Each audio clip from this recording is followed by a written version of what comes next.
Hey guys, I'm here in my gaming hall, and today I'm going to show you a way that I made Black Seas a little less cumbersome during gameplay. I'm surprised that the Warlord Games has not picked up on this, and this is the aspect we're going to deal with today. It's called Weather Gauge. Any of you guys that have watched Master and Commander know how important the weather gauge is. Now, it's the same way in Black Seas, guys. This is a big aspect of the game. Number one, it controls who goes next. It's not an I go, you go game. And I'm going to show you how this works. It also determines another level of strategy that you can use in the game.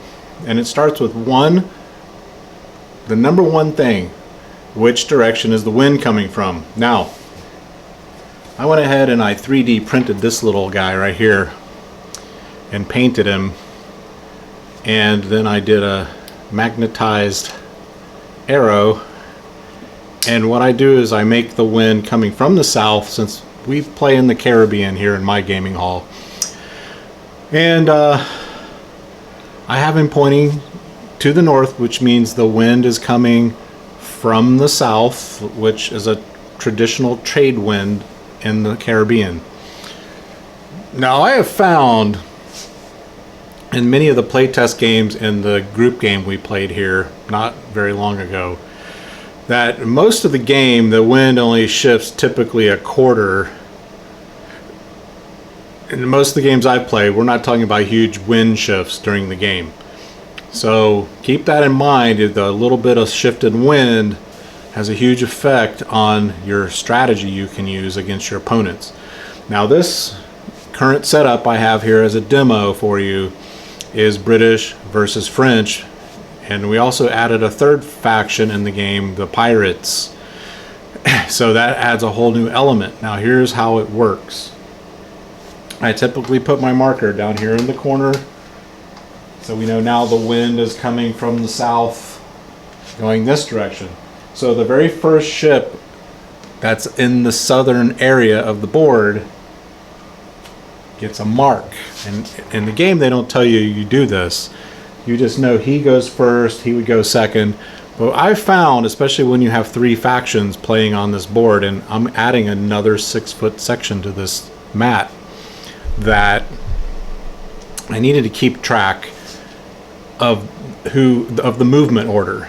So I just found some little cheap, I'm not sure what game these came with, the little bases with the circles, and I just took 20 of these for 20 total ships if I pay that big of a battle, and I've got more of these if I need to make more, but I put a 1 and a 1.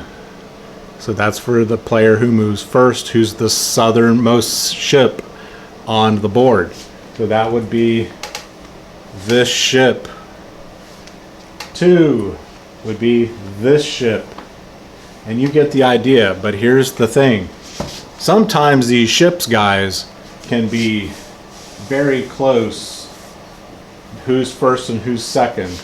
So one of the easy ways I found to solve this problem instead of rolling a dice is the ship that's furthest east will be the ship that moves before the other if it's a tie.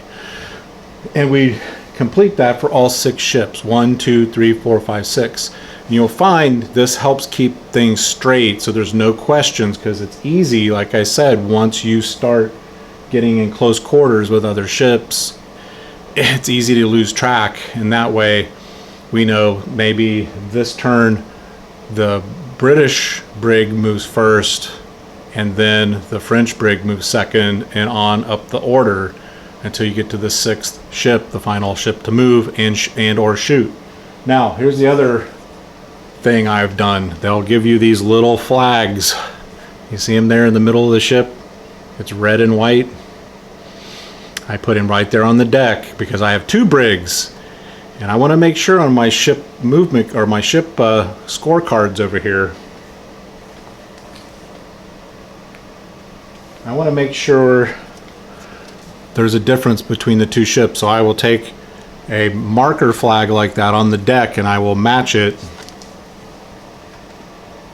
here on the ship card. You see I got a little red and white flag. That way we can keep track of who's who when we start taking wounds on the ship and we start moving down on the hit points on that ship. The other thing is they still take slickies. These, I've gotten these for using on my Fantasy Flight games, Star Wars Legion. These ship cards fit in them perfectly. Now here's the other aspect. Using these markers to keep track of who moves next in order. You got 3 players, 4 players when I do a 12-foot section of Caribbean Sea here, guys. We may have games where it's 2 players versus 2 players. We may have 20 ships on the map. And it's going to be critical to keep track as we are moving from the south. In this case, what the movement order is of all the different ships. And it's easier to keep track that way. And as you move your ship, and let's say your ship number 2 that moved second, you just take that little counter and you just flick it off to the side of the board. And we'll start that process all over again once we roll for wind direction, the start of the next turn. It helps keep things more straight. Trust me, when you've got 3 factions all starting to maneuver around each other, it's a big deal. And as any of you played Black Seas yet, collisions is a big factor in this game too, is colliding with either your own ships or the opponent's ships.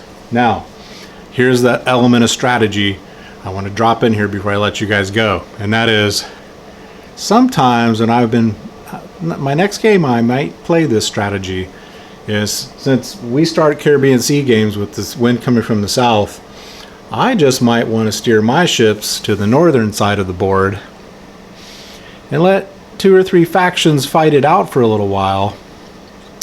See what I'm saying? And they get weak, and then I can just swoop in. That would be a great strategy for a pirate player who has traditionally smaller ships, more maneuverable ships. We talked about this on one of the podcasts, the Black Seas podcast, and that is the smaller pirate ships and the brigs. I think I'm going to give them a little bit more movement instead of 5 knots. I might just bump it up to something like 6. Maybe in certain games 7 if it's a highly skilled pirate. So that's just a little strategy element there for you. This wind gauge thing, I love this aspect of the game because it randomizes the movement order depending on what tack and what the ships are doing. So it randomizes things, and it adds that element of strategy, whether you want to hang downwind or you want to hang upwind and use that to your advantage, right? Something to think about, especially if you're wanting to get into this game system. That's one of the fun aspects of it. All right, thanks guys, and I'll see you on the next video. Ciao.